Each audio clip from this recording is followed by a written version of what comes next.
Hello and welcome. This is Notibot ENG. Good evening. I'm your anchor. Tonight, we bring you the latest updates on a turbulent world. The fragile mega coalition is splintering apart, with former allies at odds. In Iran, a ceasefire remains elusive, with war crime concerns mounting. The Ukraine-Russia conflict is on the brink of another devastating escalation. Meanwhile, the Middle East is abuzz with tensions in Israel and the Gulf. We'll take you through the latest developments in these and other critical stories, and examine their implications for global security. A rift within the Republican Party has grown wider as former allies of Donald Trump publicly clash with each other over his divisive rhetoric. U.S. President Donald Trump has launched a blistering attack on 4 conservative commentators, singling them out for criticism in a lengthy post on his Truth Social platform.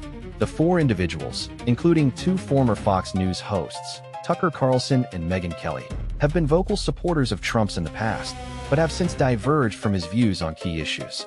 Trump's post, which spans over 372 words, uses derisive language to describe Carlson, Kelly, and 2 other right-wing conspiracy theorists, Alex Jones and Candace Owens, as stupid people and losers.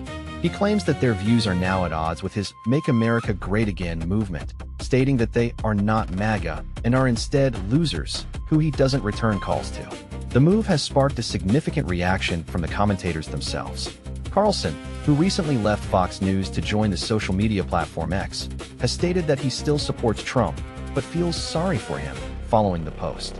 He has also echoed growing sentiment on the right that Trump's decision to go to war with Iran without consulting his allies is a vile, on every level move. The incident highlights the splintering of the MAGA coalition, with Trump's own allies and former supporters now criticizing his actions. The controversy raises questions about Trump's ability to unite his base and his willingness to alienate former supporters in pursuit of his own agenda. As tensions over the Iran ceasefire continue to escalate, a new revelation suggests Donald Trump's decision may have been motivated by more than just pragmatism.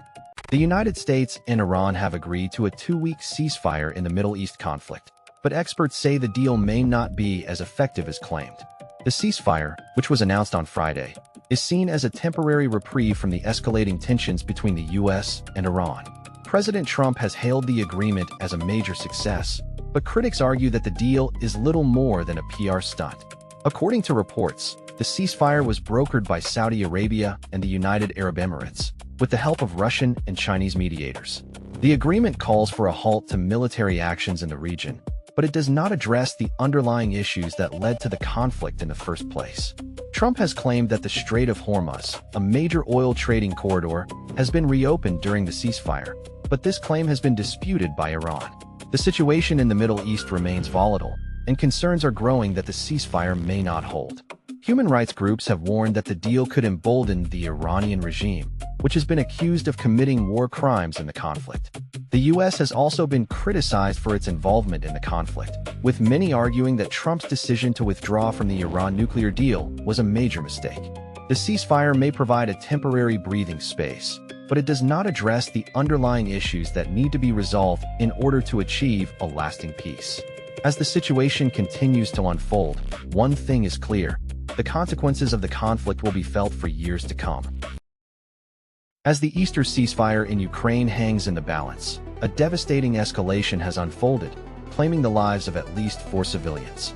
A 32-hour ceasefire announced by Russian President Vladimir Putin for Orthodox Easter appears to be in doubt after a surge in Russian drone strikes overnight, killing at least 4 people in Ukraine. The ceasefire, which was agreed to by Putin and Ukrainian President Volodymyr Zelensky, was intended to provide a temporary reprieve from the ongoing conflict. However, despite the official announcement, Russian airstrikes continued, targeting residential areas in Sumy and Odessa. The attacks resulted in the deaths of 1 civilian at a cafe in Poltava and injured 14 people, including an 87-year-old woman and a teenager. 2 more people were killed in Odessa, and another person died in Dobrapilya. The latest escalation has raised concerns about the sincerity of the ceasefire deal, with many Ukrainians viewing it as a fairy tale. The situation has also sparked skepticism about the intentions of Russia, which has been accused of violating previous ceasefire agreements. This latest development has highlighted the ongoing challenges in finding a lasting peace in Ukraine. The situation has also led to increased diplomatic efforts, with Russia's special envoy Kirill Dmitriev set to meet with members of Donald Trump's administration in the U.S. The discussions are expected to focus on a potential peace deal for Ukraine and economic cooperation between the U.S. and Russia. Meanwhile, the UK's Armed Services Minister, Al Carnes, has praised Ukraine's drone technology as among the best in the world, suggesting that it could provide a strategic advantage in the Middle East. The implications of this technology are likely to be significant in the ongoing conflict. Following a surge in violence in the Middle East, Israeli forces claim to have targeted over 200 key Hezbollah installations in a 24-hour operation. Israel's military has launched a wave of strikes against Hezbollah targets in southern Lebanon, with over 200 locations hit in the past 24 hours. The attacks have sent plumes of smoke billowing over the villages, causing widespread concern among residents and regional powers alike. According to reports, the strikes are believed to have targeted Hezbollah's rocket launch sites, military infrastructure, and command centers.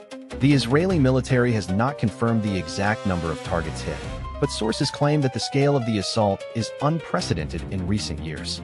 The escalation in violence comes as Iran and the United States are said to be engaging in secret peace talks.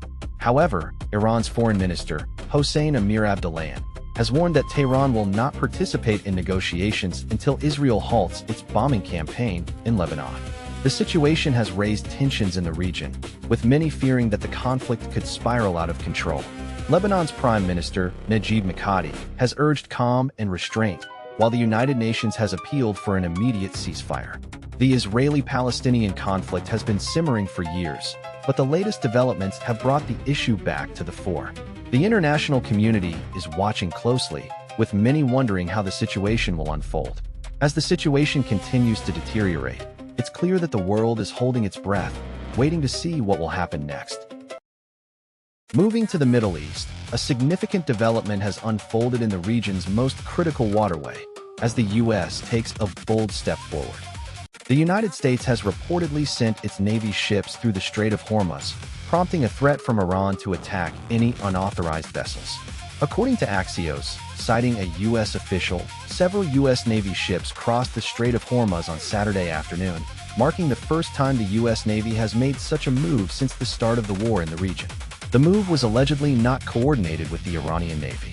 Iranian media released a warning that any U.S. military ship attempting to cross the strait would be attacked within 30 minutes. However, Axios reporter Barak Ravid disputed this claim, stating that a senior U.S. official informed him that the U.S. had not received any such threats. State TV reported that a U.S. vessel in the strait turned back after receiving the warning, but Ravid's account suggests this may not be the case.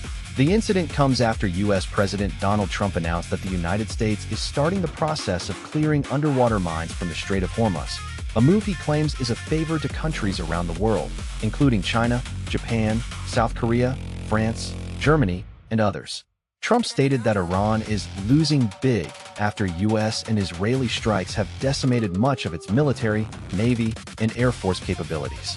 The U.S. president claimed that the only thing left in Iran's arsenal is the threat of sea mines, which all 28 of its mine dropper boats are allegedly lying at the bottom of the sea. This development raises concerns about the potential for increased tensions in the region and the impact on maritime trade and security. And that's all for today's news recap.